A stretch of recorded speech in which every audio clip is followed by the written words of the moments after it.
Саламатсыздар ма? Саламатсыздар ма? Одан қалай? Сапарымна, саламатсыз ба? Сәлеметсіздер ме? Сәлеметсіз бе?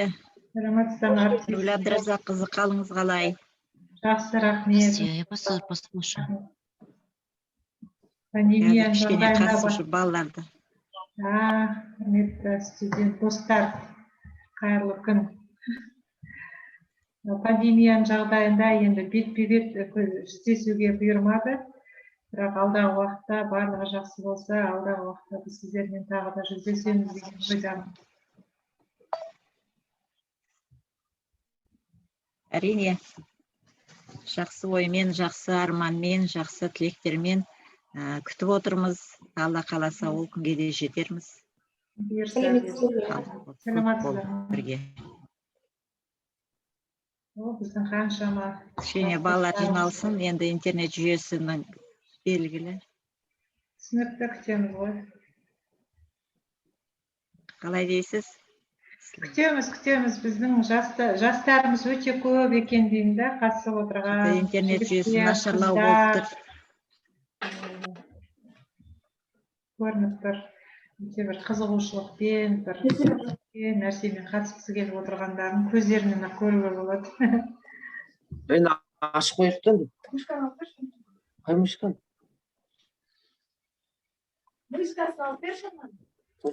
Балалар, дауыстарыңызды өшіріп қойыңыздар, е?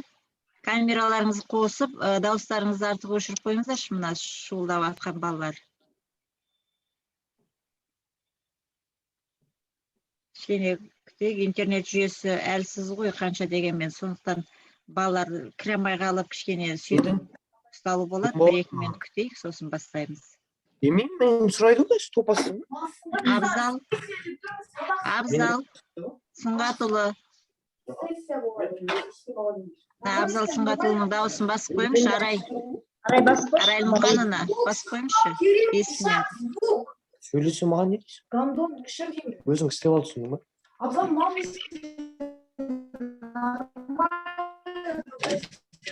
Арай Мұқанына Абзал Сұңғатұлыныкін өшіріп қойыңызшы, сіз организаторсыз ғой, неде, Zoom-да. Это если.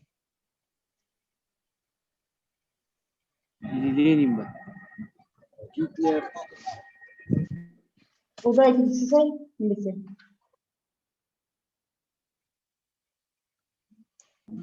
Саламатсыздар.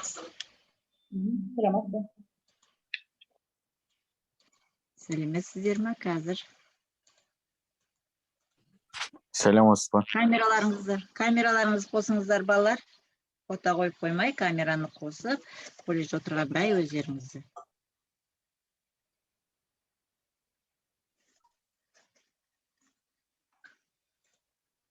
Қатысушы қанша адам? 30 адам болды ма? Шетінен балалар кірер. 31 болып отырмыз. Барлығымыз 31-міз. Қатысушылар 30 болып отыр. Балалар.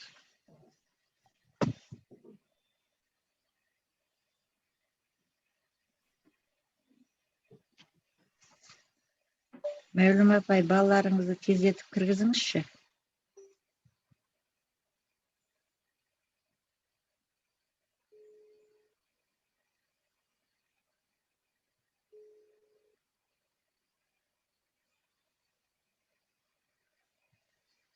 Апай, мен ашықсыздықтан өзім қатысатын болдым. Апай, не ғой? Жаңағы мен өлеңді оқитын кезде қалай өзіңіз хабарлайсыз ба? Өзіңіз осы оқушының осындай өлеңі бар деп түсіндіріп бересіз ба, или қалай? Мұтсапарыңа? Так, Балалар бастай берейік. Бастай берейік, жақсы. 5 минут күттік, енді шетінен тағы қосылар, жақсы. Презентацияны жіберіңіз. Бірдеңе шығып кетті, Арай.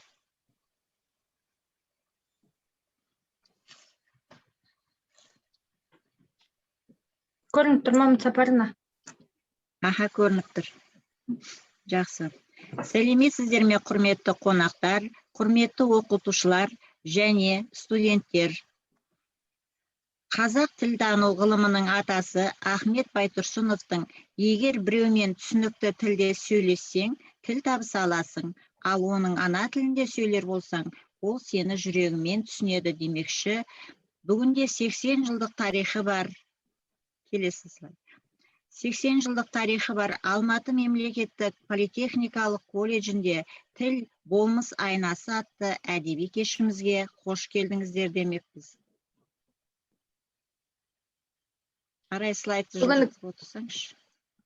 Бүгінгі әдеби кештің ұйымдастырушылары қазақ тілі мен әдебиеті пәнінің оқытушылары Байсүгірова Үміт Сапаровна және де мен Мұхтарова Арайлым. Бүгінгі әдеби кештің қатысушылары барлық бірінші курс білім алушылары.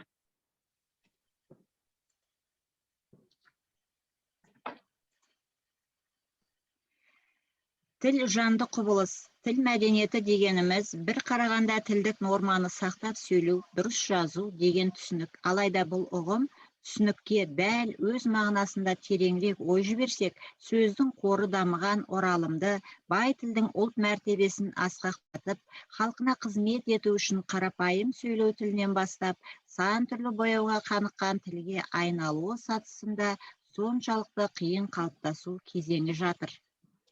Тіл мәдениетіне бара жолдың бастауы, яғни сөйлей білу. Тіл адамзаттың бір-бірімен пікірлесуін, ұғынысуын, түсінісуін қамтамасыз ете келіп, тілдік қарым-қатынасты іс жүзіне асырады.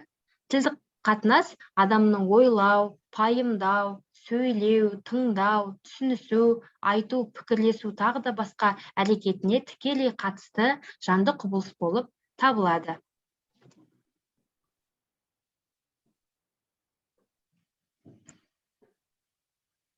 Бүгін Қазақстан Республикасы білім беру жүйесінің басшы және ғылыми педагогикалық қызметкерлерінің біліктілігін арттыратын Республикалық институтының инновациялық білім беру және ақпараттық технологиялар кафедрасының меңгерушісі, филология ғылымдарының кандидаты, доцент Алдабек Нұргүл Әбдіразаққызы бізде қонақта. Сізге біз қош келдіңіз дегіміз келеді. Рахмет. Барлықтарыңызға қайырлы күн. Рахмет сіздерге көп. Үміт Сапаровна. Алдабек Нұргүл Әбдіразаққызы бірнеше әдістемелік нұсқаулық автор ретінде тани аламыз, және де Мұхтар Әуезов және ұлт азаттық идея, жамбыл шығармаларының поэтикасы, қазақ әдебиеті, латын графикасына көшу жағдайында басқа сала мамандарының кәсіби құзыреттілігін дамыту жолдары деген әдістемелік нұсқаулықтары бар бірнеше, яғни біз білмейтін, алдағы уақытта біліп жүретін боламыз. Енді сөз кезегі өзіңізде. Рахмет, құрметті әріптестер. Бүгінгі таңда күн тәртібінде тұрған сөйлеу мәдениеті секілді осындай бір өзекті тақырып жөнінде виртуалдық ортада ой бөлісіп, пікір алмасу мақсатында өздеріңізбен танысып, жүздесіп отырғаныма өте ризамын. Осындай маңызы зор шараның ұйымдастырылуына ұйытқы болып отырған, өздеріңіз білім алып отырған политехникалық колледж ұжымына және осы әсіресе қазақ тілі мен әдебиеті пәндерінің оқытушылары, өзімнің әріптестерім Үміт Сапарқызына және Арайлым Мұхтарқызына үлкен алғысымды білдіремін өз атымнан және ұжым атынан. Құрметті жас достар, құрметті студенттер, құрметті әріптестер, өздеріңіз жақсы білесіздер, сөйлеу мәдениеті бұл қазіргі күн тәртібінде тұрған өзекті мәселелердің бірі саналады. Әрбір ұлттың ең негізгі өзара сөйлесу құралы ол әрине тіл. Жаңа өздеріңіз презентацияның басында әріптесіміз атап көрсеткендегідей, ұлт болған жерде оның тілі болуы керек. Бірақ уақыт өзгеріп отырады. уақытқа сәйкес ұлттық тіл де үнемі даму процесі ретінде өзгеріп дамып отырады, кеңейіп отырады арнасы. Кейбір тілдер болады, өздеріңіз жақсы білесіздер, қолдану аясындағы әртүрлі факторларға байланысты кейбір жойылып кеткен тілдердің де қатарын сіздер жақсы білесіздер. Мүлдем жер бетінен жойылып кеткен тілдердің қатары. Күн сайын жаңағы тілдік қолданысы азайған, жаңағы біз біле бермейтін, көпшілігіміз біле бермейтін жаңағы ұлттар бар, кішкентай ұлыстар бар. Солардың жаңағы тілдік қолданысы азайғаннан кейін, ол елдегі қолданатын жаңағы тілдік қолданатын тұлғалар азайғаннан кейін, әрине тілдің өзі де жоғалады. Бұл жөнінде бізде Бауыржан Момышұлы бабамыз, басқа да ірі тұлғаларымыз, Мұхтар Әуезов, Ахмет Байтұрсынов сияқты ұлы тұлғаларымыз бұл жөнінде жиі өздерінің әр уақытта айтып жүретін бүгінгі күнге дейін, яғни тіл болмай ұлтта болмайды деген тұжырымды кешіріңіздер, әр уақытта айтып отыратын сіздер жақсы білесіздер. Енді қазір өздеріңіз білетіндей жаһандану кезеңі, ақпараттық технологиялар кезеңі дейміз, цифрлық ресурстар кезеңі деп жатырмыз. Осындай түрлі әлемдік деңгейдегі жаңағы өзгерістерге байланысты, нақтырақ айтсақ, соңғы 10-15 жылда әсіресе біздің өзіміздің төл ана тіліміз, қазақ тіліміз, тілдік қорымыз әсіресе үлкен өзгеріске ұшырап отырғандығы шындық. Тілдің лексикалық қоры, оның грамматикалық құрылымы, морфологиялық ерекшеліктері, әрине бұның барлығы жаңағы қалыптасқан тіл, өзінше дамыған тіл болғаннан кейін, әрине оның бәрі сақталады. Мүлдем жаңағы оны сол тілді қолданатын адамдардың, тұлғалардың санына да байланысты, әртүрлі ішкі сыртқы факторларға байланысты, әрине тілдің өзі жаңа дамуын, тіршілік етуін ары қарай жалғастыра береді. Қандай жағдайда ғана тіл қатты өзгеріске ұшырауы мүмкін деп ойлайсыздар?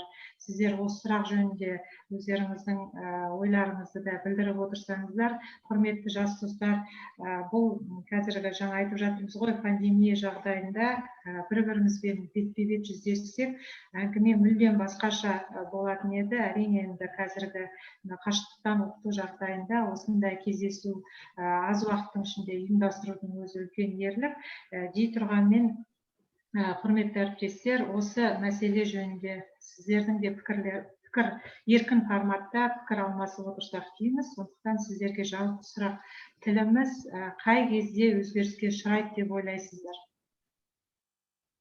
Осы жөніндегі өздеріңіздің пікірлеріңізді, бұл бір тапсырма түрінде емес, сіздерге жалпы сұрақ, сіздердің ойларыңызды білгіміз келеді. Тіл қандай жағдайда өзгеріске ұшырауы мүмкін? Егер жауаптарыңыз, жауап бере қойыңыз. Меніңше тілдің өзгері ол заманның өзгермей, заманның талаптарына байланысты өзгереді. Сол заманға сай терминдер, атаулар. Дұрыс айтыңыз, өте дұрыс айттыңыз. Біздің Мардан мырза ғой деймін, Мардан деген досымыз, біздің студентіміз, жас, болашақ Қазақстанның, еліміздің болашақ жаңағы азаматы ретінде өте дұрыс айтасыз. Тіл қай кезде өзгереді, яғни тілдің өзінің аясына жаңағы әртүрлі өзгерістер енгізілген кезде, яғни тілдік қолданысымызға еніп жатқан атауларға байланысты тіл өзгереді. Бірақ ол үнемі даму үстінде болады. Әрине, дұрыс, техниканың қазіргі өркениеттің дамуына байланысты біздің елімізде, біздің тілімізде қазір өздеріңіз жақсы білесіздер, өте тілді өзгеріске ұшыратып жатқан өзгерістер, атаулар өте көп. Термин сөздер оның ішінде, кірме сөздер өте көп. Сол сөздер біздің құлағымызға әсер еткеннен кейін, әрқалай әсер еткеннен кейін, әрине біздің өзімізге жаңағы тіліміз бір өзгеріп бара жатқан сияқты әсерде боламыз. Солай ғой, бәріңізде сондай бір не қалыптаса ма түсінік? Кешіріңіз апай, ойымды айтып өтсем бола ма? Айтыңыз. Менің ойымша, тілді өзгерту емес, тілді дамыту қажет. себебі тіл өзіне қажетті құндылықтарын сақтап қалса, яғни оны біз шет елдерге, басқа да елдерге мәдени жолмен тарататын болсақ, онда біздің тіліміздің ғұмыры ұзаққа шыдайды. Мен ойым осылай. Жоқ, Әлихан мырза, сіз өте дұрыс айтып отырсыз. Тілді өзгерту қажет емес, тілді дамыту керек. Өте дұрыс, мен ол пікіріңізбен толық келісемін. Бірақ біз тілдегі өзгерістерді жоққа шығара алмаймыз ғой. Оған әртүрлі жаңағы факторлар әсер етеді дедік. Әсіресе жаңағы термин сөздер, тілімізге еніп жатқан кірме сөздер, бұрынғы тіліміздегі бұрынғы жаңағы бар байырғы сөздер бар ғой, олардың да бір уақыттың несіне байланысты, олардың қайта жаңғыруы да, бұлардың барлығы бір белгілі бір жағдайда тілге өзгерістер енгізеді. Біз қазір мәселе сол туралы айтып жатырмыз. Әрине тілді дамыту керек. Ал тілді дамыту үшін қазір бүгінгі күннің тәртібінде тұрған осы сөйлеу мәдениеті деген мәселе осы тілдің дамуына тікелей қатысы бар. Сол жөнінде біз қазір сіздермен міндетті түрде ол жөнінде пікір алмасатын боламыз деп ойлаймын. Сонымен, құрметті достар, сіздер енді өздеріңіз жақсы білесіздер, жаңа айтып өткендей, тіл ол үнемі даму үстінде болады, болу керек. Енді өзгеріске, әртүрлі өзгерістер болады, ол жақсы жағына қарайды, дұрыс жағына қарайды, бұрыс жағына қарайды. Ең бастысы біздің ұлттық код дегеніміз бар, сол ұлттық кодымызды сақтап тұрған негізгі нәрсе не деп ойлайсыздар? Әрине ол тіл, Тіл арқылы біз мәдениетімізді, дәстүрімізді, тарихымызды, экономикамызды да, саясатымызды да барлығын біз ұлттық құндылықтарымыздың барлығын көп жағдайда осы тіл арқылы көрсетеміз. Сіздің ұлттық кодтың бір ерекшелігі ол біздің басты көрсеткіші, басты тренді деп айтайық, басты бейнесі ол әрине тіл. Сондықтан да тіл өзгеріске ұшырай береді, тіл дами береді, бірақ тілді ең бастысы ол ұлттық кодты сақтауға септігін тигізу керек. Жаңа әріптестеріміз өзінің слайдында көрсетіп өтті ғой. Яғни тіл қалай пайда болады? Әрине ол сіздің ойыңыздағы тұрған тіл, ол әрине не арқылы шығады? Сөз арқылы шығады. Солай ғой. Сөз арқылы сіздер өздеріңіздің саналарыңызда, ой саналарыңызда тұрған нәрселердің барлығын сыртқа шығара аласыз. Және оны сөзді қабылдау бар, және оны ұғыну бар, түсіну бар. Бірақ олар бір-бірімен әр уақытта тығыз байланысты. Сөйлеу, жаңа айтып өткендей, ол адам санасының басты белгісі. Анау ежелгі замандарға көз жіберетін болсақ, адамның сол әр дәуірдің өз кезеңіне сәйкес өмір сүрген адамдардың қоғамның оның ішінде ой санасын дамытып жетілдіруде, соның мына дәуір деп көрсететіндей жаңағы белгісі осы тіл арқылы танылатын болған. Сөз сондықтан да әр уақытта мәнерлі болу керек, әуезді болу керек, қисынды болу керек. Әйтпесе біз өзіміздің негізгі мақсатымызға қол жеткізе алмаймыз. Өздеріңіз жақсы білесіздер ғой, құрметті достар. Әсіресе бізде қазақта, біздің ұлтымызда не деп айтады? Сөзге шебер адамдарды не деп айтамыз әдетте? Қандай тіркестермен бағалап жатамыз оларды? Шешен дейміз. Бұрынғы замандарда салсерлер деп атаған, ақындар деп атаған. Оларды сөйлеген кезде оларды не деп айтады? Оларға қандай баға беретін едік? Сөзі мірдің оғындай екен деген сияқты тіркестер бар, есімізде.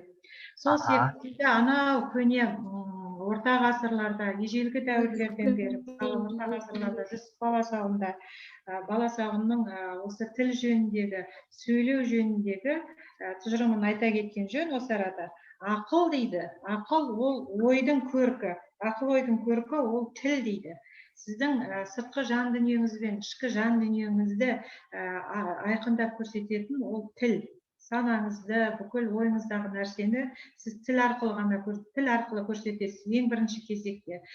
Әрине, сыртқы адамның бет бейнесі, түр тұлғасы, ол өз алдына сөйлеу мәнері, сөйлеудің дикциясы деп жатамыз, ол өз алдына қажетті компоненттер маңызды.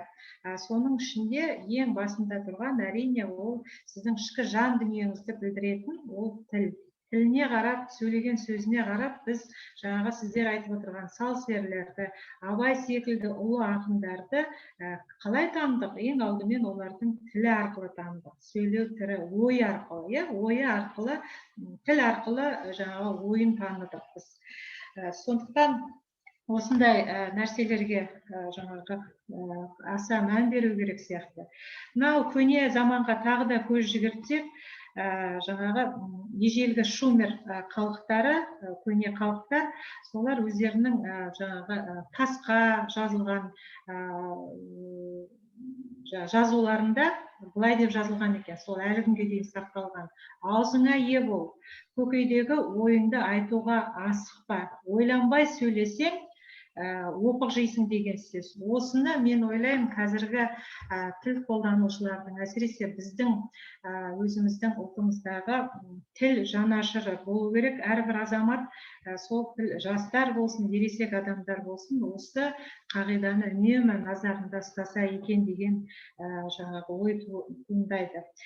Тағы бір Мексика халықтарында да тура осындай қағида бар тілге байланысты. Олар айтады: сөйлегенде әр уақытта сабыр сақтап сөйлеген жөн. Асықпай, аптықпай, қызбаланбай, даусыңды көтермей, сөзіңді ұрымтал, орынды етіп көрсету керек дейді. Сол сияқты үнді халықтарында да қандай да бір қиын жағдай болса да, орын алса да, ситуациялық неше түрлі жағдайлар болады. Сондай эмоция кезінде біз әрине не істеп жатамыз? Тілімізбен артық кем сөйлеп қойып жатамыз. Міне сондай нәрселерге әр уақытта тыйым салыну керек дейді. Өкінішке орай осындай жаңағы әр халықтың тілге байланысты осындай қағида тұжырымдары өкінішке орай қазіргі уақытта тек сол қағида түрінде, тұжырым түрінде, әдебиеттерден, кітаптардан, осындай бір кездесулерде ғана айтылып жататыны, ескеріліп жататыны өкінішті. Егер алдағы уақытта әрбір ұрпақ тілім деген, тілін ойлаған, ұлтын ойлаған әр ұрпақ осы қағидаларды әр уақытта күнделікті жанында ұстаса екен деген бір ой туындайды.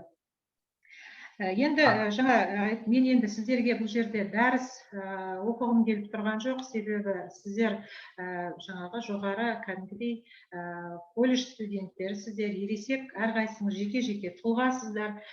Сіздер мектеп қабырғасынан тілдің не екенін, сөйлеудің не екенін, сөйлеу мәдениеті, сөйлеу әдебі деген не екенін сіздер өте жақсы білесіздер. Жаңа Мардан сияқты, мына жерде біздің Әлихан сияқты біздің өте белсенді жаңағы жастарымыз өздерінің пікірлерін айтып жатыр. Ең бастысы әр уақытта өздеріңіздің ойларыңызды еркін жеткізуге, дұрыс жеткізуге осындай дағдылансаңыздар екен.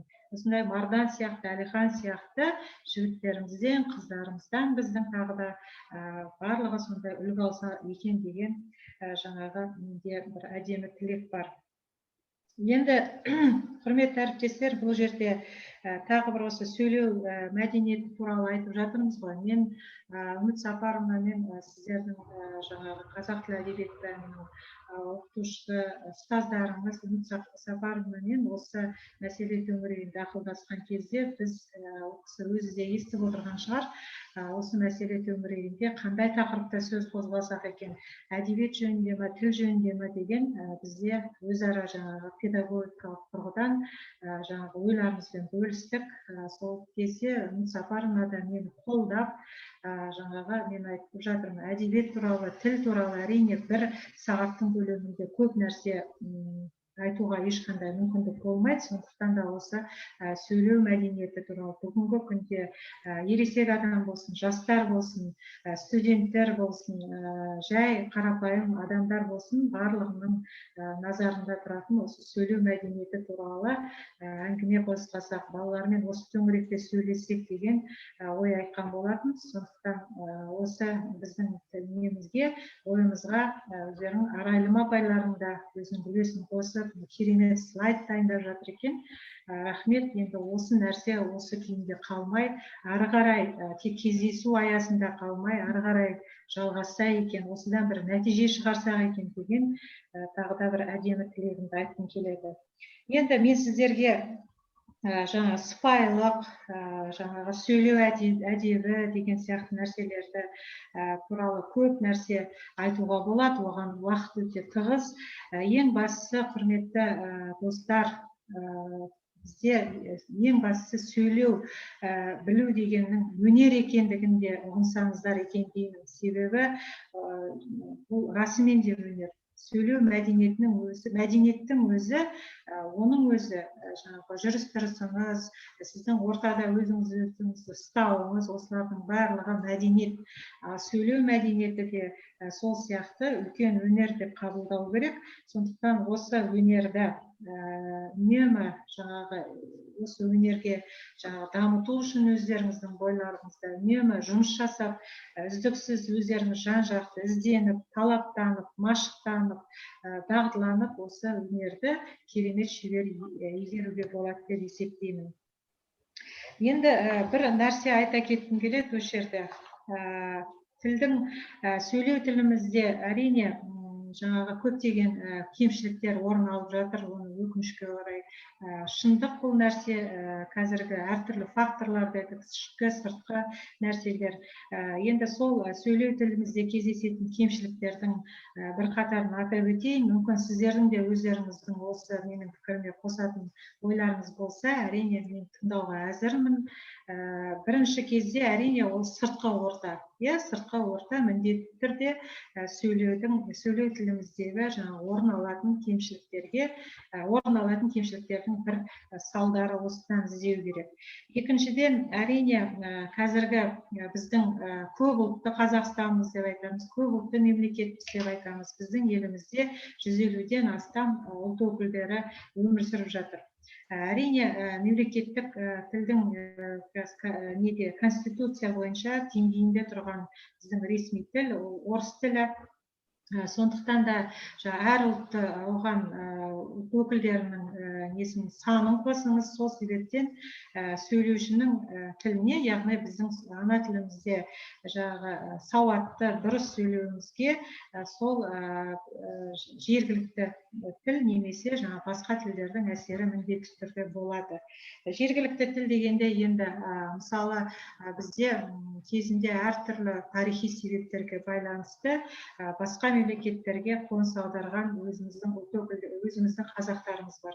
Мысалы Түркияға, Ауғанстанға, Пәкістанға деген сияқты, Қытайға деген сияқты. Енді қазір тәуелсіздік алғаннан кейін олардың көпшілігі біздің отандастарымыз өзіміздің жерімізге, атамекен қонысына оралуда. Сонда өздеріңіз олармен күнде байланысқан кезде, күнде қарым-қатынаста, тілдік қарым-қатынаста болған кезде байқаған шығарсыздар. Жаңағы Түркия елінің азаматының мысалы қазақша дұрыс сөйлеп тұрса да, бәрібір интонациясында, кейбір сөздерінде диалектілерін байқалып қалып жатады, өзгешеліктері. Немесе Қытайдан біздің қоныс аударған отандастарымыз келген кезде, біз әр уақытта олардың тілдік ерекшеліктерін, өзгешеліктерін байқаймыз. Үшіншіден, әрине тілдің сөйлеу тілімізге, біздің сөйлеу мәдениетімізге әсер ететін тағы бір нәрсе, ол әрине біз өте күн тәртібінде тұрау керек нәрсе деп есептеймін, ол көше тілі. Көше тілі және жаргондық тіл деп айтуға болады. Яғни бізде қазір расымен де көп факторлар оған әсер етеді. Қазір кітапханалардың жұмыс жасамауы, кітапханаларға бармауы, виртуалды ортаның қалыптасуы, интернеттің, сондай бір ақпараттық желілердің, әлеуметтік желілердің көбеюінің барлығы бізге ол кітапхана жұмысының, кітап оқуменен мүмкіндік бермей отыр. Бұның барлығы заманның талабы. Сол себептен біздің неміз азаяды, сөздік қорымыз, кітап барлығы бәрібірде ол кітаптың рөлі әр уақытта зор. Біз виртуалды ортада өмір сүрейік, виртуалды кеңістікте жұмыс жасайық, бәрібір кітапты біз еш нәрсемен айырбастай алмаймыз. Өкінішке орай сол кітаптарды, әдемі көркем шығармаларды оқи алуға мүмкіндік болмағандықтан, осы да біздің сөйлеу мәдениетімізге өзінің кері әсерін тигізіп жатқандығын атап өткен жөн. Және тағы бір ерекшелік, ол сөйлеу дағдыларының жоқтығы немесе аздығы. Өздеріңіз енді әріптестерім келісетін шығар, әріптестеріңіз өте жақсы келісетін шығар бұл нәрсеменен.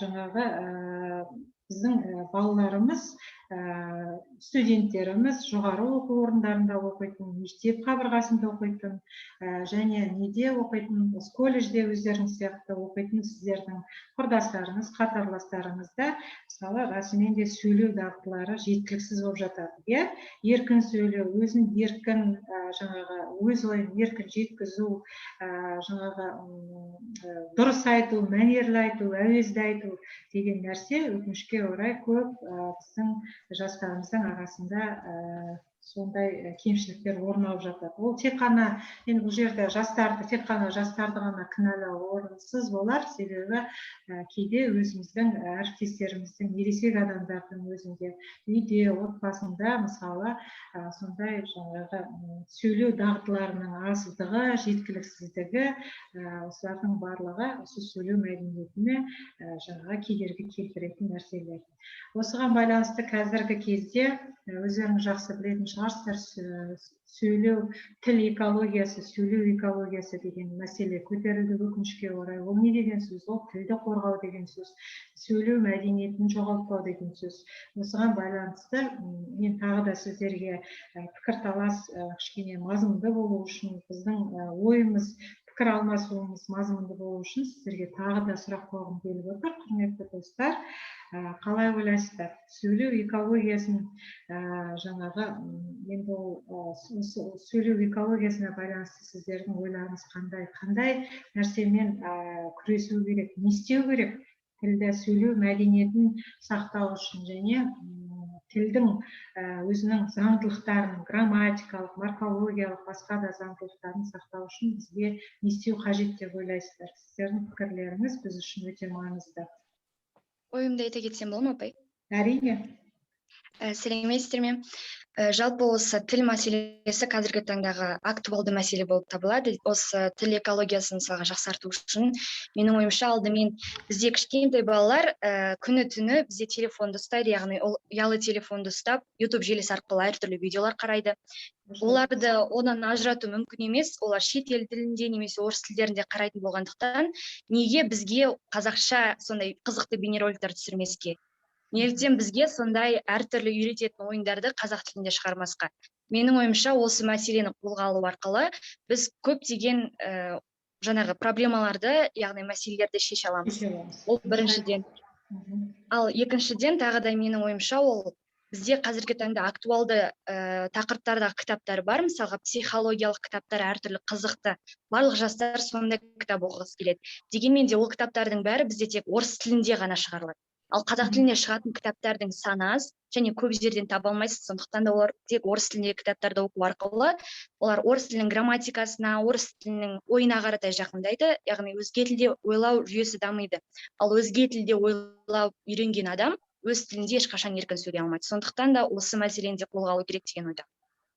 Тамаша, Диана ханым, Диана сіңілім өзімге керемет. Апай, мен айтып өтсем. Иә, дұрыс айтасыз тағы да. Сіз жаңа көптеген мәселелерді айтып өттіңіз ғой. Мысалы, кітап мәселесі.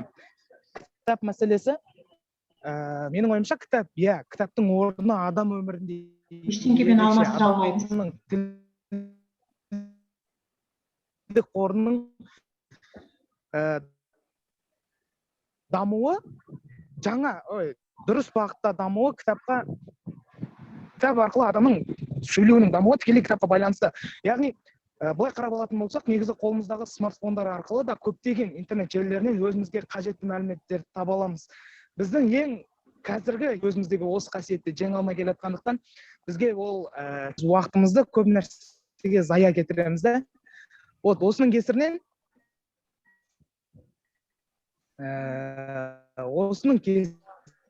біздің көп уақытымыз заяға кетеді, яғни білімге адамның желаниясы азаяды. Дұрыс айтасыз.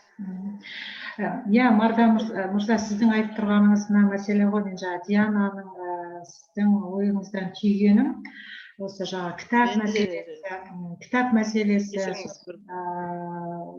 көркем шығарманы оқу, жаңағы қазақ тіліндегі шығармалардың аздығы, қазақ тіліндегі хабарлардың бір өте, мысалы, көршілес Ресейдікін қарап отырсаңыз, олардың телевизордағы хабарламалары керемет бір әсерлі, жаңағы сыртқы фоны дейміз ба, барлығын өте керемет рәсімдейді, безендіреді. Сондықтан қызғылықты кішкентай балабақшаның оқушысына дейін, балабақшаның жасындағы бүлдіршінге дейін олар сол қазақ тіліндегі мультфильмдерді мысалы көп көрмейді. Олар көбінесе сол орыс тілінде немесе ағылшын тіліндегі бағдарламаларды, жаңағы мультиктерді, басқа да жаңағы виртуалдық ортаның мүмкіндіктерін пайдаланады. Менің бұл жердегі түйгенім, бізге сол идеология, ұлттық идеология осы мәселеге байланысты соны мықты дамыту керек сияқты.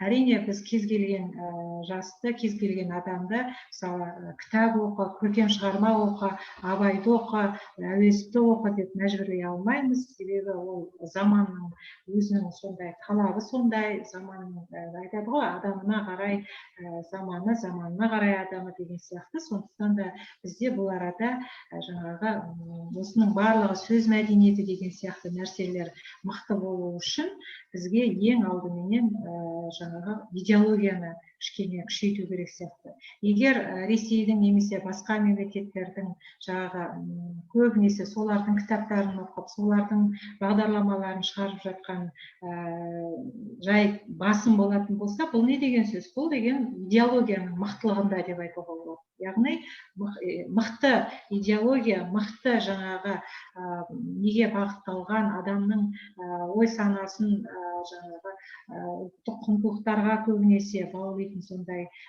жұмыстар жүргізілетін болса, алдағы уақытта біз кедергілерден оңай өтеміз деген ойым бар. Ең бастысы үміт үзбеу керек. Мен ойлаймын, алдағы уақытта енді бізде тағы бір осы жерде бір нәрсені айта кеткім келеді. Бізде қазір мына сөйлеу мәдениеті туралы айтып отырмыз ғой. Сонда сөйлеу мәдениетінде мысалы мынандай нәрсе бар. Қазір осы жаргондық мәселелерге байланысты бір нәрсе көп айтылады. Сөйлеу мәнерін бұзатын, сөйлеу мәдениетіне нұқсан келтіретін жайттардың бірі, ол мысалы өздеріңіз де жақсы білесіздер, оны тек жастар ғана емес, үлкен ересек адамдарда мысалы бір сондай тілдік бұзылыстарға алып келетін сөйлеу көндірдім дегенді сындырдым деп айтасыздар. Мысалы, бәрімізде кездеседі ғой. Ой, мынау бір керемет жан екен, сондай сұлу адам екен, сымбатты адам екен дегенді біз жынды екен, көйлегін жынды өзіне жарасады деген сөздерді қолданамыз. Немесе жаңағы бір нәрсені дұрыс жасамай жатса, немесе дұрыс айтпай жатса, қумасаңшы дегенді, қумашы деген сөздерді мысалы өкінішке орай тілдік қолданысымызда көп қолданамыз. Солай ғой, келісесіз шығарсыздар деп ойлаймын. Бұл нәрсе қазір өкінішке орай тек жастардың да арасында ғана емес, сонымен бірге бүкіл қоғам жаңағы өкілдерінің әрбір буынында кездесетін нәрсе болып отыр. Енді жаңағы айтып өткен тіл ғылымында тілдік экология мәселесі осы менің ойымша өте енді ақыры көтерілгеннен кейін ол қарқынды жұмыс жасау керек деп есептеймін. Сондықтан жаңағы сол тілдік экологтар, олар әрқайсысы бір белгілі бір комиссия, белгілі бір топ немесе белгілі бір тіл маманы емес, осы тілдің экология мәселесіне қоғамның әрбір өкілі жас жаңағы ерекшелігіне қарамай бәрі атсалысу керек деп ойлаймын. Осындай сөйлеу тіліміздегі жағымсыз құбылыстармен әрдайым күресіп отыру керек. Ең бастысы мына қағиданы мықтап ұстау керек. Қазақтың баласы өзінің ана тілінің алдында, ұлттық тілінің алдында жауапты болу керек. Сондықтан әрбір азамат, азаматша мен қазақша дұрыс сөйлемесем, өзімнің ана тіліме бір қиянат келтіремін ау деген ой санаменен жүру керек. Әр күні, әр уақытта соны жаңағы есінде сақтау керек. Барынша дұрыс сөйлеуге тырысу керек. Жаңағыдай сындырдым, жынды болып кетіпсің, қумашы деген сөздерді мен ойлаймын, бұндай жаңағы жаргон сөздерді, көше тілінің сөздерін ол жастарды кінәлауға болмайды. Жастар өздері бір зиялы неге жас мөлшеріне жеткен кезде, есейген кезде ол сөздердің барлығын мүлдем қолданбайды деп мен қатты үміттенемін, сенемін. Сіздер сияқты жаңағы өте саналы, өзінің тілінің мәселесіне ерекше жауапкершілікпен қарайтын азаматтар, азаматшылар тұрған кезде мен осындай сөйлеу біздің тіліміздің болашағы алдағы уақытта жоғары болатынына сенімім мол. Сосын сөйлеу мәдениетіне қауіп төндіріп тұрған басқа да мәселелер туралы айтқым келеді. Осы арада мүмкіндікті пайдаланып, бізде уақыт жағынан тығыз болып жатыр. Сондықтан барынша өзімнің ойымды жеткізуге тырысайын. Ал сіздерге арасында жаңағы өзімнің сұрақтарым болса, сіздердің тараптарыңыздан сұрақтар болса, жауап беруге мен әзірмін. Сөйлеу мәдениетіне жаңағы айтып тұрған, қауіп төндіріп тұрған бір мәселе, ол жаңағы тіліміздегі сан есімдерді айтуға байланысты. Мысалы, тілімізде жаңағы 10, 20, 30, 50, 60, 100, 1000 деген сияқты сандар бар, сөздер бар. Сөздер. Сол сөздер ол енді былай қарағанда ол онсыз да көптік мағынаны білдіріп тұр ғой. 10 біреу емес, 10, екеу емес, 20, үшеу емес, 30, жаңағы 50 емес, 100 деген сияқты. Міне кейде осындай, әсіресе бұл орыс тілді аудиторияларда, орыс мектебін бітірген немесе орыс тілді отбасында жаңағы тәрбиеленіп жатқан жастардың арасында өте көп кездеседі. Мен өзім сіздер жақсы білетін шығарсыздар, Тұран университетінде және энергетика университетінде жұмыс жасаған болатын. Қазақ тілінен орыс тілінде аудиторияға қазақ тілінен сабақ берген. Сонда жаңағы өзіміздің басқа ұйғыр, орыс жаңағы ұлт өкілдерінің студенттерден былай қойғанда өзіміздің қарагөз қазақтың қыздары мен ұлдары, бірақ орыс жаңағы тәрбиесіне, орыс тілді отбасында өскен, орыс мектебін бітірген балалардың өзі жаңағы сол 10-20 деген сөзді қосып айтқан кезде тіркестіріп, 10 алмалар, 20 гүлдер, 20 студенттер деп, 50 шақты студенттер деп сөйтіп айтып жатады. Бұл онсыз да ол көптік мағынаны білдіріп тұр ғой. Сондықтан да бұндай жаңағы тілдің онсыз да көптік мағынаны білдіріп тұрған сөзге онсыз да көптік жалғап, тілдің жаңағы өзінің грамматикалық құрылымын бұзудың өзі дұрыс емес деп санаймын. Сосын біз айтамыз, барлығымыз деген сөзді айтамыз. Енді бұл тілдің грамматикалық, морфологиялық тұрғыдан әбден екшелі біздің тілді қолданысында заңдылық ретінде қалыптасқан сөз ғой, барлығымыз деген. Бірақ соны кейде барлықтарымыз деп қолданып жатамыз. Бұндай да осындай грамматикалық құрылым заңдылықтарын бұзу, бұл меніңше дұрыс емес, және ол үлкен әбестік болып саналады. Сосын жаңағы адамның сөйлеуіне қарай, оның ішкі мәдениетінің дәрежесін, рухани өрісін шынымен анықтауға болады. Сөйлеу мәдениетінің негізгі ерекшеліктерін біз әр уақытта қатаң сақтауымыз керек. Сөйлесетіннің алдында, екінші тараппен, үшінші тараппен сөйлесетіннің алдында не туралы сөз болатын алдын ала мақсат құрып алып жеткізу қажет. Сосын тыңдаушыға ол бір шұбалаңқы емес, қысқа, нақты, әуезді жеткізілетіндей болу керек. Және сіздің айтқан сөзіңізді оны сол тарап жаңағы оған жететіндей, ол дұрыс қабылдай алатындай, ол да бір дағды деп айтуға болады. Және коммуникация бұл жерде қарым-қатынас, тілдік қарым-қатынастың дағдыларын ерекше жақсы меңгеру керек. Сосын эмоция деп айтып жатырмыз ғой. Мысалы, қарсы тараптан сізге бір қандай да бір эмоциямен дөрекі нәрсе айтып жатса, сіз тура соған кек қайтару мақсатында немесе сондай бір соның деңгейінде соған тура сол дөрекілікпен жауап берудің мүлдем қажеті жоқ. Осындай нәрселер. Сосын енді мынау слайдтан байқап отырмын. латын графикасына байланысты мәселені айтып отыр екен. Қазір енді өздеріңіз жақсы білесіздер, латын графикасына елбасының бастамасымен, одан кейін президентіміз Қасым-Жомарт Кемелұлы Тоқаевтың ары қарай осы бастаманы жалғастыру мақсатында 2025 жылға дейін біз латын графикасы негізінде жаңа әліпбиге көшу туралы мәселе қазір күн тәртібінде тұр. Енді өздеріңіз жақсы білесіздер, осы уақытқа дейін латын графикасына, яғни әліпбиді алмастыруға байланысты бірнеше нұсқалар ұсынылған болатын. Оған тіл мамандарынан бастап қарапайым қоғам өкілдері де сол нұсқаларды дайындауға атсалысты. Тіпті сіздердің жастарыңыздағы да жастар клавиатурада әріптерді қалай белгілеу керек, сол сияқты осындай проектілерге, жобаларға қатысқан болатын. Енді қысқасын айтқан кезде, қазіргі кезде енді емле ереже осы латын графикасына көшуге байланысты әлі өзінің соңғы нүктесі қойылған жоқ, әлі де қарастырылуда. Тіл мамандары Ахмет Байтұрсынов атындағы тіл білімі институты бар, сосын Нұр-Сұлтан қаласында тіл қазына орталығы бар, және басқа да Әл-Фараби атындағы ұлттық университеттің, Абай атындағы ұлттық университеттің, басқа да университеттерден жинақталған тіл мамандары бар. Сол мамандар, барлық қоғамдық сала өкілдері осы мәселеге бірдей атсалысуда. Осы жерде айта кететіні, тілдік қолданыстағы әріп дыбыстарына байланысты мәселе туындайды.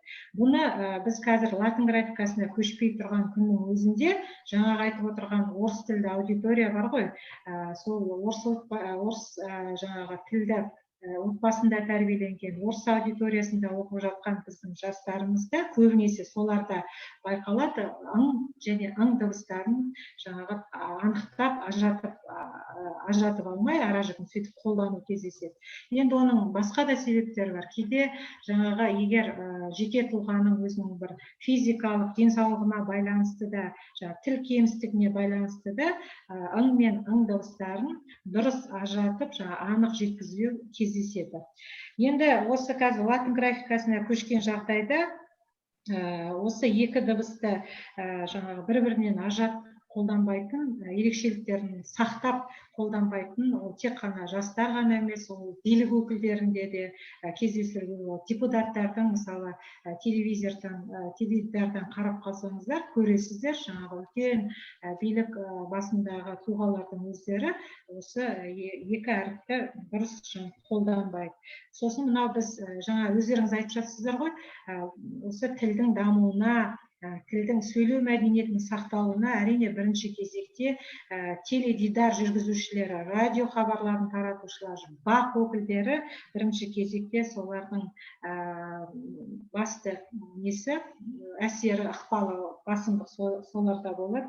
Егер біз алдағы уақытта осы екі дыбыстың ара-жігін айыра алмай қолдана беретін болсақ, онда дыбысы мүлдем қолданыстан шығып қала ма деген қауіп бар. Жаңағы айтып отырған латын графикасында соңғы нәрсінде қазір осы даулы мәселе болып отыр, және дыбысы менен и және у дыбыстарының таңбалану жөнінде. Сонда қарап отырсаңыздар, соңғы қазір қарастырылып жатқан жобаның өзінде мен дыбысын тек төбесіндегі акут белгісі арқылы ғана ажыратылып тұр. Екеуінің сол таңбамен арқылы, олай емес, ол дыбысталуына байланысты да оның ерекшеліктері алдағы уақытта біз қарастырылады деген ойдамыз. Сосын, құрметті әріптестер, тағы бір нәрсе айта кететін. Виртуалды әлем деп отырмыз ғой, сіздер қазір кішкентай балаға дейін, үлкен адамға дейін, кішкентай баладан бастап барлығының қолында смартфон, телефон, онсыз мысалы күнін өткізе алмайды, сағатын өткізе алмайды. Сол виртуалдық әлемдегі смартфон, телефонға қарап отырсаңыздар, әртүрлі ондағы әлеуметтік желілерді қарап отырсаңыздар, біздің тілімізге күніне жаңадан 50 сөз қосылып отырады екен. Осындай қызықты мәлімет бар.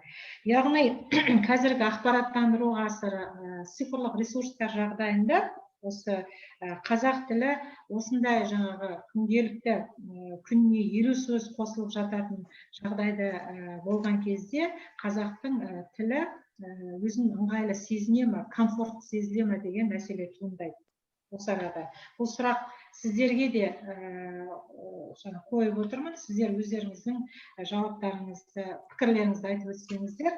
Тағы бір рет қайталап өтейін, яғни тілімізге еніп жатқан, күн сайын еніп жатқан жаңа сөздер біздің тіліміздің жайлылығына қалай әсер етеді деген сұрақ қойдым. Мүмкіндіктеріңіз болса, бізге жаңағы жауаптарыңызды айтсаңыздар болады, пікірлеріңізді. Ал балалар, пікірлеріңіз болса айтып жіберіңіз. Өз ойымды айтып кетсем ба деп айтыңыз. Иә, тыңдап отырмыз. Жаңадан кірген сөздерді, мысалы мектеп кезінен бастап сабақ өтіп жатқан кезде сабақты жаңағыдай креативті түрде қызықтырып, мысалы бір ойындармен ойнатып, соның арасына ол жаңа сөздерді енгізіп, мысалы латын әліпбиін қабылдаған кезде кішкене мектеп жастан бастап солай үйретсе мүмкін тез үйреніп кетер ме еді деп ойлаймын. Мектеп жастар ше. Қызықтырып, балаларды жаңағыдай ойын ұйымдастырып, сол ойынның арасына кіргізіп жаңа латын әліпбиін сондай қылса мүмкін тез үйреніп кетер ме еді деп ойлаймын оқушы. Мен сіздің ойыңызды түсіндім. Бұл нәрсені келесі мәселеге байланысты әдейі осы сұрақты тұздық деп айтайыншы, тұздық ретінде, кіріспе ретінде сіздерге әдейі қойып отырмын. Яғни шынымен де қазір енді мұндай деректер келтіріліп отырғаннан кейін, күн сайын тілімізге қаншама сөздер кіріп отырғаннан кейін, өздеріңіз білесіздер, бізге бәрібір де осы тілімізге жаңадан еніп жатқан термин сөздерден бәрібір қауіптену керек. Ол қауіпті жоққа шығаруға болмайды. Мынау Біріккен ұлттар ұйымының өзінің арнайы қабылданған құжаты бар, әріптестер және достар. Сол құжатта кез келген ұлттың ана тілі әдеби тіл ретінде сақталу үшін ондағы ана тілінің бірліктері, яғни жаңағы сөздік қолданыстағы сөздер, сөз тіркестері бар ғой, солар 60%-дан төмен болмау керек деп көрсетілген заңды түрде. Бірақ қазіргі кезде, қазіргі жағдайда кез келген тілдің құрамына еніп жатқан термин сөздердің саны өте жоғары болып отыр. Оның ішінде біздің қазақ тілі бар. Қазақ тілі де Алдабек Нұргүл Абдразаққызы, кішкене балалардың сізге біраз өз ойларынан сіздерге бір қоятын сұрақтары бар. Сол сұрақтарды төңірегінде болса, енді біздің уақытымыз мәресіне шығып келе жатыр. Сондықтан балалар, сіздердің осы тіл туралы Нұргүл Абдразаққызына қоятын сұрақтарыңыз болса, сіздер тыңдасақ. Саламатсыздар ма?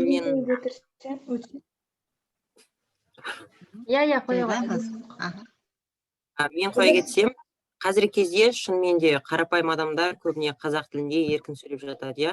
Ал бірақ көбіне біздегі мемлекеттік жиналыстар уақытында есеп беру кезінде біздің министрлеріміз өзінің сөзінің басын қазақша бастап, одан кейін есепті ары қарай орысша беріп жатады. Тіпті елбасымыздың өзі осы министрлерімізге талап қойған болатын, есеп бергенде мемлекеттік қызметкер мемлекеттік тілде сөйлесін деген. Бірақ бұған әлі де үйлене алмай жатырмыз. Осының себебі неде деп ойлайсыз?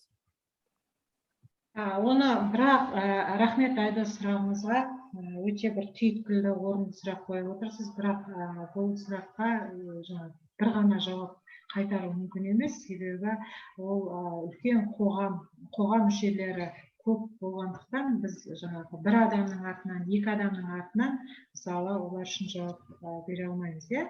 Енді ол бұны құбылыс ретінде қабылдау керек, бірақ оған жай барақат осындай екен, жаңағы мәжілістерде басын бастайды екен, ескерту алып жатса да ары қарай жалғайды екен деп бейжай қарауға болмайды. Бұны қоғам болып, қоғамның әрбір мүшесі ол тек ересек адамдар емес, ол сіздер, орта білім беру ұйымдарындағы да оқушыларды әрбір қоғамның мүшесі ретінде, жеке тұлға ретінде осы мәселенің алдын алу керек деп есептеймін. Оны жаңағы себептері өте көп. Жаңағы айтып отырған. Өте жақсы. Тағы да балалар қоятын. Мен қойып өтірсем, сәлеметсіздер ме? Қазіргі кезде мемлекеттік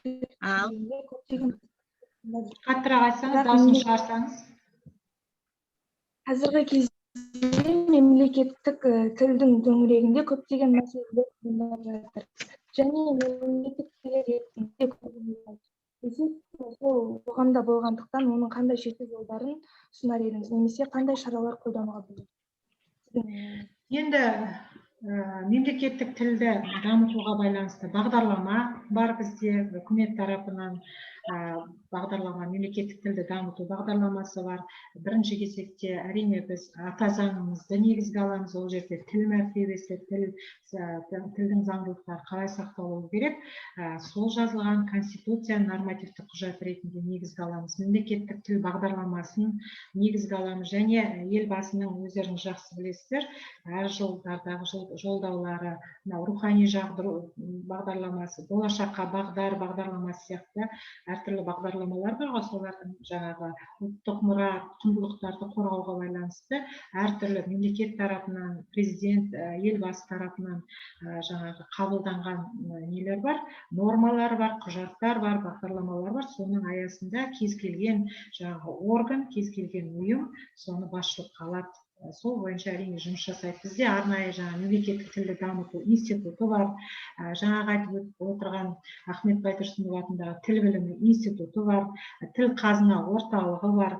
Осындай ұйымдар бар. Олардың барлығы сол тіл мәселесі солардың құзырында, және тіл саясат орталықтары бар. Біздің Алматы қаласында, Алматы әкімдігінің ішінде арнайы мемлекеттік тіл саясаты жаңағы бөлімі бар. Осындай өздеріңіздің мектептеріңіздерде арнайы, жаңағы колледждерде арнайы жаңағы мемлекеттік тілді қолдауға байланысты әртүрлі шаралар өткізіледі, ұйымдар жұмыс жасайды. Міне осылардың қолындағы нәрсе, бірақ ең бастысы бізге жаңағы пікір алмасудың басында айтып өткен ұлттық идеология деген мәселені күшейтсек, бізде алдағы уақытта осы кедергілердің барлығынан алдағы уақытта өтеді деген сенім бар. Жақсы, рахмет Нұргүл Абдразаққызы. Енді біздің балаларымыздың біраз сұрақтары қанағаттанды деп ойлаймын. Біздің балалардың сізге деген бір өздерінің ой пікірін, сізге деген бір рахметін, осы бүгінгі сөз мәдениеті туралы өздерінің қандай жалпы пікірі бар, соны тыңдасақ, сізге қандай қағидалары бар екен дегендей өздерінің айтса балалар. Жақсы, экраннан балалар, рахмет. бүгінгі тақырыпқа разысыздар ма? Жаңағы сұраққа мен айтайын ба? Мен сұрақ қойсам ба, бір сұрағым бар еді. Қойыңыз. Айтыңызшы, сіздің қазіргі кездегі сәтіне латын әрпіне деген әліпбиіне қандай көзқарасыңыз? Қалай дедіңіз, тағы қайталап өтіңізші. Қазіргі кездегі латын әліпбиіне сіздің көзқарасыңыз қандай? Латын әліпбиіне менің айтып ғой ол. Тағы бір рет айтып өтейін, Үміт ханым, өйткені ол мені де қызықтыратын нәрсе. Неге? Себебі тіл маманы ретінде ғана емес, осы өрлеу біліктілікті арттыру ұлттық орталығында өткен жылы ғана тәжірибемен мүмкіндік пайдаланып, Үміт ханым бөлісе кетейін. Сізде хабардар болып отырмыз. Бізде осы латын графикасының ең алғашқы нұсқасы бекітілген кезде біздің өрлеу біліктілікті арттыру ұлттық орталығы бар. Осы сіздердің апайларыңыздың, мектеп директорларының біліктілігін арттыратын институт бар. Сол институт өзі сондай бастама алып, жаңағы айтып отырған Ахмет Байтұрсынов атындағы тіл білімі институтымен меморандумға қол қойып, бағдарлама әзірлеп, бірінші рет жаңағы университеттердің оқытушыларына бағдарлама әзірлеп, сол бойынша біз латын графикасы бойынша курс өтіп келдік. Мен өзім Астана қаласында Назарбаев университетінде болдым, және бүкіл еліміздегі республикамыздың жаңағы жоғары оқу орындарынан жинақталған педагог оқытушыларға сол жерге латын графикасы бойынша біз әліпбиенің жаңалығымен бөлісіп курс өткізген болатынбыз. Қазір сол бастама ары қарай жалғасуда. Біз сол тіл білімі институтын басқарып отырған Анар Мұратқызы Фазылжанова, сіздер өте жиі естисіздер деп ойлаймын, ол есіммен танысыздар деп есептеймін. Сол Анар Мұратқызымен ары қарай жұмысты жалғастырып, қазір тағы да енді мектеп оқушылары, колледж сіздер сияқты студенттерге, оқытушыларына, студенттеріне арнап, біз қазір 5 категория бойынша бағдарлама дайындап жатырмыз. Алдағы уақытта ол не бағдарлама бойынша жұмыс жасалынады. Енді бәрібір 2025 жылға дейін көшу міндеті қойылды ғой, сондықтан да ол мәселені біз бірлесіп жұмыс жасаймыз деген ойдамын. Сосын тағы бір осы жерде айта кететін нәрсе, латын графикасына байланысты жаңағы сол Анар Мұратқызымен де үнемі жаңағы тығыз ынтымақтастық қарым-қатынаста жұмыс жасаймыз. Бұл енді уақыттың қазір талап етіп отырған сол. Әрине, мына латын графикасы керемет, кириллица нашар деп айтуға келмейді, олай салыстыруға мүлдем болмайды. Кириллицаның да өзіндік бір ерекшеліктері болады. Өзіңіздеріңіз тарихтан жақсы білесіз, біз басқа ұлттармен қарағанда әліпбиімізді 5 рет ауыстырып, 5 рет жаңағы 5 әліпби қолданған халықпыз. Сондықтан да біз бұндай ең рухы мықты, жігері мықты халық болғандықтан бізге латын графикасына қайта оралу бізге еш қиындық тудырмайды. Ең бастысы біздің сөзіміз сақталады, тіліміз сақталады, тек таңба ғана өзгереді бұл жерде. Бірақ латын графикасына көзқарасым былай айтқанда 100%-дан 60-70%-ға деп айтайын, процент күнінде сондай қолдаймын. Себебі қазіргі заманның ыңғайы талабы соны бізден талап етеді латын графикасын. Ал негізі бір мәселені айта кетейін, латын графикасы көп неден қарағанда, жаңағы тілдерден қарағанда латын тілі графикасы, дәл осы графикасы ең төменгі орында тұр екен. Қолдану өте аз, мүлдем жаңағы Европа, Азия мемлекеттерінде, енді Азия, Түркияда, өзіміздің көршілес Өзбекстанда латын графикасына көшіп алды ғой. Бірақ осы европалықтардың өздері осы латын графикасын аса қолдамайды екен. Бірақ бізге жақсы, Нұргүл Әбдіразаққызы, мына Zoom-ның өшетінде бір аяқталатын сұрау кетіп бара жатыр. Енді балалар жаңағы кім? Үміт Ермекқызы, сіз бір өзіңіз апайға рахмет айтам деп отыр едіңіз, сіз тыңдап жіберейікші. Мен өз алғысымды айтайын деп едім, осыны уақыт бөліп бізге көптеген жақсы, Әлихан, сізді тыңдайық. Нұрлан. Мен Нұрлан, аха. Нұрлан тыңдап тұрмын. Әрбір сөзіңізге қосыламыз, сөзіңіздің жаны бар, қазақ тілін қолдау керек, қазір көбінесе орыс тілі басыңқырақ болып бара жатыр. Осылай уақыт бөлген үшін, көп информация берген үшін алғыс айтамын. Әрбір ісіңізге сәттілік тілеймін. Рахмет. Рахмет сізге. Арай ханым, мүмкіндік болса, жаңағы сұрақтарыңызға қысқа жауап беріп өтейін, иә? Бұл әдемі сұрақтар ұйымдастырған екен. Үміт ханым, рұқсат етесіз бе жауап беруге? Уақыт. Әрине, рұқсат көп, уақыт өтіп кетпесін. Әдемі сұрақтар екен. Бұл студенттермен пікір алмасып, сұрақтарға жауап беру болғаннан кейінгі уақыт қалуында дайындаған сұрақтар. Өте дұрыс қолдаймын. Сіздің отбасыңызбен айналаңызда барлығы туған тілімізде сөйлейді. Иә, менің отбасымда бір қызым бар, есімі Мақпал. Екеуміз қазақ тілінде өте жақсы сөйлейміз, орыс тілінде, қазақ тілінде, ағылшын тілінде. Бірақ тағы бір нәрсені айта кетейік, біздің ас үйімізде үнемі қазақ радиосы, Шалқар радиосы қосылып тұрады. Соны айта кеткім келеді, ерекше атап етіп. Тілді дамытуға өте ықпал ететін нәрсе.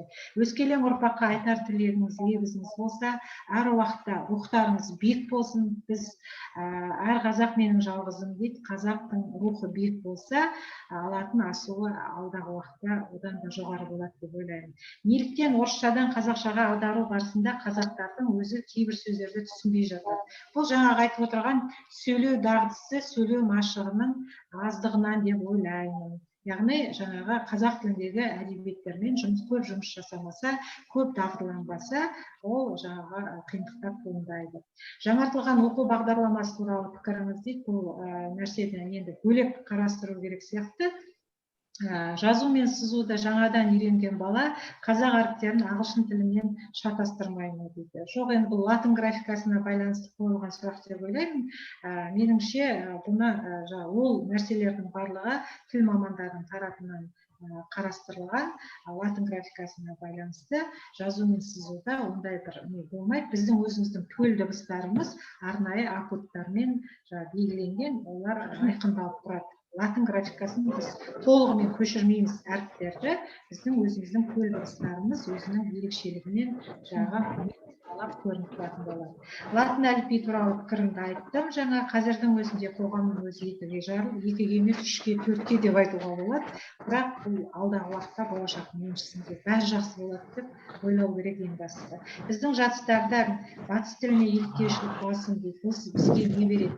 Меніңше бәрін олай деп айтуға болмайды. Барлық жастар емес, өздеріңіз сияқты жаңа Әлихан, қандай керемет, Диана, әуезді, нақты, түсінікті қылып жеткізіп жатыр ғой ойларын. Енді осындай қыздар мен ұлдарды біз қалай айтамыз? Осындай азаматтар тұрған кезде бізде батыс тіліне еліктеушілік басым деп. Меніңше олай емес. Біздің Димашты қараңыз. Димаш батыстың мәдениетіне еліктеп кеткен жоқ қой. Қай жерге барса да, Америкаға барса да, құрлықтың қай бөлігіне барса да, Қытайға барса да, басқа жерге барса да, айтатыны қазақтың халық әні қандай? Дәй-ди-дау. Енді осыдан кейін қалай айтуға болады? Біз батыстың тіліне еліктеп кеттік деп. Солай ма? Апай, сұрақ қойсам болады ма? Болады, қойыңыз. Әлихан бір сізге не айтсам дейді, тілегін айтсам, бір өлең айтыңыз. Әлихан деген есімді өте жақсы көремін. Ұлт басшысы ретінде қатты құрметтеймін. Сондай Әлихан бабамыз Бөкейханов сияқты ұлт көшбасшысы болыңыз деп тілеймін сізге. Амин, рахмет. Әлихан өлеңіңізді оқып жіберіңіз. Өзімнің шығарған өлең бар еді, оқып жібере салдым. Керемет. Мен тілімді сүйемін, жұрт сүймесін, тілім өспей қалады деп күрсінбесін, ана тілім ешқашан да тоқтамайды, мен бар кезде ол тілді өшірмеспін. Керемет. Жақсы. Өте жақсы. Рахмет сізге көп. Керемет. Апай, мен өз ойымды айтып кетсем бола ма? Кешіріңіздер. Сөздеріңізді бөлгеніме кешіріңіздер. Жоқ, бәрі дұрыс. Әлихан, керемет. Сен сияқты белсенді жастар болғанына мен қуанамын. Осындай әр уақытта пікір таласқа, осындай белсенді болып отыратын жастарды мен әр уақытта бағалаймын. Өте құрметтеймін. Жақсы, бәрі дұрыс. Менің ойымша адамның сөйлеу мәдениеті өзіне тікелей байланысты. Себебі адам өзі жалғыз қалған кезде, мысалы, өзімен өзі сөйлесу керек. Өзі осындай ситуацияға түссем, мен осындай ситуациядан қалай сөз арқылы шыға аламын деген сұрақтарға жауап беріп, өз басында өзі дайындықта жүру керек та. Егер сондай жағдайларға келген кезде өзінің сол дайындығы, яғни тренировкасы өзіне көмек болады. Соларды алып, көп жерден дау-дамайсыз өзіне оңай жолмен көп проблемалардан шығып кетуіне себеп бола алады. Мен осылай ойлаймын, және осы ұстаныммен өмір сүремін. Керемет. Тек қана алға, Әлихан. Жанашыры бола біліңіз, ең бастысы. Айтсам бола ма? Айтыңыз. Бәрінің жанын тек алған Құдай қарамайды, жақсы жаман өзі сондай. Қайғырып сонша жақын көніп жүр ғой, басқа түскен сынаққа жылай алмай. Пневмания деді де қоя салды, жан жапсарын толық айтпай олар қалды. Өкінеді, жылайды ғой жақындары, соңғы көрсу жанын жегідей жеп барады. Дейтін екі шумақ өлең шығып еді өзімнен. Керемет. Өте жақсы, молодец. Шығармашылық табыстар тілеймін барлықтарыңызға. Осындай креативті болыңыздар, белсенді болыңыздар, мықты болыңыздар, көшбасшы болыңыздар, әрқайсыңыз.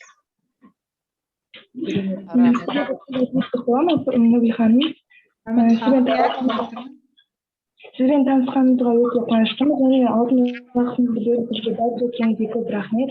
Және мен ойлаймын, сіз сияқты қазақ тілі үшін шырылдап жүрген қазақ қыздары болған кезде біздің тіліміздің құдіреті өлмейді, және сөйлеу мәдениеті де артады деп. Сізге көп рахмет. Көп, өзіңізге де амандық тілеймін.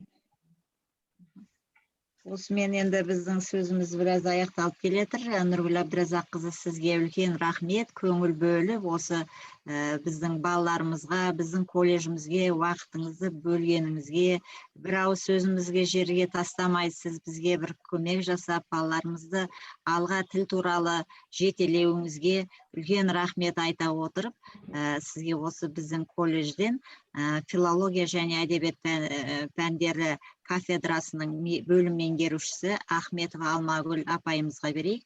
Алмагүл Әбітаевна, сіз бір ауыз айтып жіберсеңіз, қорытынды сөз қылып.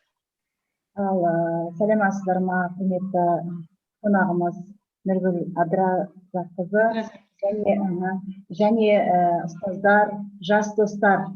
бүгін бір керемет кездесу болды. Онлайн кездесу болса да, офлайнға да тап тұрған сияқты өзім сезініп отырмын. Нұргүл апай, сізге үлкен рахмет. Мынау бүгін біздің кездесуіміздің шырайын шығардыңыз. Тіл төңірегінде, сөз мәдениеті, латын графикасы төңірегінде көптеген балалар мағлұмат алды. Үлкен сізге рахмет, шығармашылық табыстар тілейміз. Біздің жастарымыз үш тілді де жақсы меңгеріп келе жатқан жастар. Сабақ барысында да өз пікірлерін айтып, өз ойларын еркін жеткізе алатын жастар. Міне отырған біздің бірінші курс студенттері бұлар. Қарап отырсыз ғой, сөз саптаулары қандай керемет. Сұрақтары да керемет. Қалай тілектерін айтады. Міне осындай жастарды алып жетелеп келе жатқан оқытушыларымызға да үлкен рахмет. Осындай кездесу жасап отырған, ұйымдастырып отырған Үміт Сапарна, кафедрамыздың тәжірибелі ұстазы, педагог, тәлімгер және әдіскер деп айтсам болады. Одан кейін Гүлайым Қойғанбеківна, ағылшын тілінің маманы, тәлімгер, әдіскер және жас маман. Бұл нені ұйымдастырған, осы кездесуді ұйымдастырған тәлімгер мен жас маманның екеуінің бірлескен жұмысы.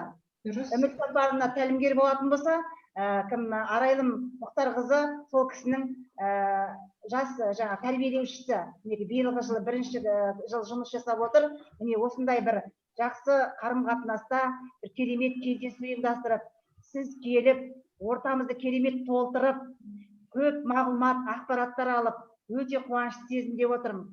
Таңертеңнен бері курста отырдық, одан кейін мынандай кездесу, бүкіл шаршағанымыз басылып, бір керемет болып жалғас табылса екен деп ойлаймын. Рахмет. Көп рахмет. Мен де сондай курста жүрмін, бірақ Үміт апайымыз бізге өтініш жасағаннан кейін өтінішін жерге қалдырмай, осындай бірге жұмыс жасап, енді артық кем тұстары болса айып етпеңіздер, уақыт кішкене тығыз болып қалды. Алдағы уақытта мен сіздермен ынтымақтастықта бірге жұмыс жасайын деп ойлаймын. Шәкірттеріңіз өздеріңіз оза берсін, өздеріңізден озық болсын, көп болсын шәкірттеріңіз. Осы ұжымға, жалпы ұжымға үлкен шығармашылық табыс тілеймін. Еңбектеріңіз алға баса берсін. Рахмет сіздерге, көп рахмет. Өзім кішкене рухани демалып отырмын. Алты уақытыңызды бөліп келгеніңіз үшін үлкен рахмет айта отырып, мен мынау жас достарды келесі аптада болатын тіл шебері деген байқауға шақырғым келеді. Тіл шебері байқауы 3 тілде өткізіледі.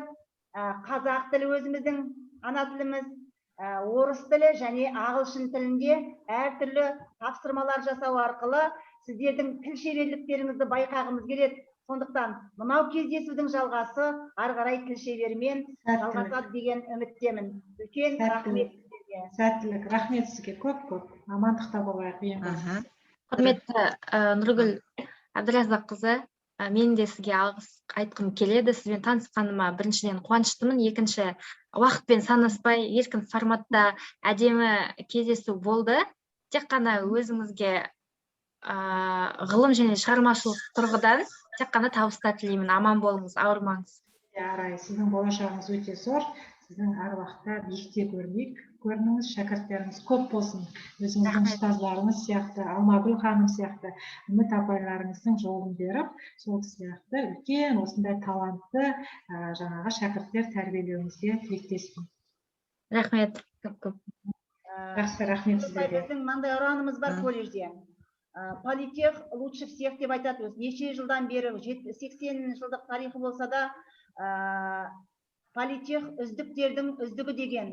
Мен бүгінгі күні мынау жастардың сөз саптауы, қойған сұрақтары, жаңа сіздің қойған сұрақтарыңызға жауап беруінің өзі үлкен нәтижеге қол жеткізеді деп өзім ойлаймын. Жақсы мамандар шығып келе жатыр. Осындай жақсы жастарымыз тұрған кезінде мынандай Мағжан Жұмабаевтың өлеңі, атамыздың өлеңі еске түседі. Арыстандай айбатты, жолбарыстай қайратты, қырандай күшті қанаты, мен жастарға сенемін дейді. Мен жастарға сенемін. Осымен бастауымыз керек еді. Осы әдемі шумақтармен бастауымыз керек еді. Сәттілік тілеймін, рахмет. Мен барлығы жақсы болсын, тілектеспін. Алдағы уақытта бізге бірлесіп жұмыс жасаймыз деп ойлаймын. Тағы да бір кездесуімізді жасаңыздар. Мен әр уақытта дайынмын.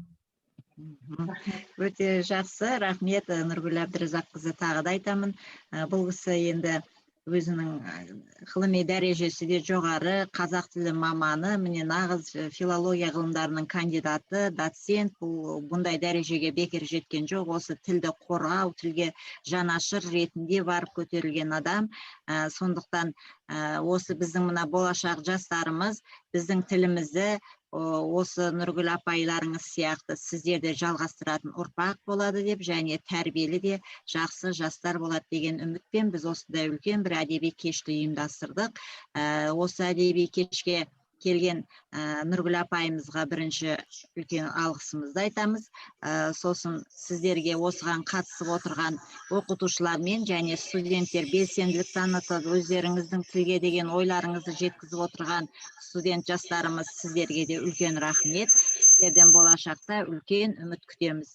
Осымен біздің енді әдеби кешіміз мәресіне жетті.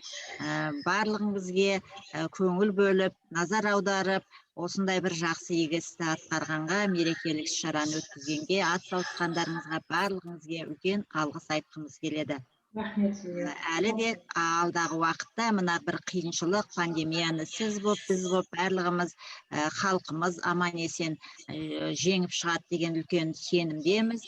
Келесі оқу жылында Алла қаласа бұндай мына компьютерге тығылып қалмай, бәріміз бұрынғыдай қауышып, осы үлкен ортада бір-бірімізбен ой бөлісетіндей жағдайға бізді Алла соған жеткізсін деп жақсы оймен жетелейік. Рахмет, айтқаныңыз келсін.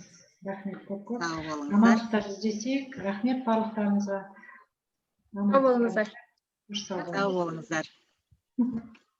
Жақсы, рахмет. Сау болыңыздар.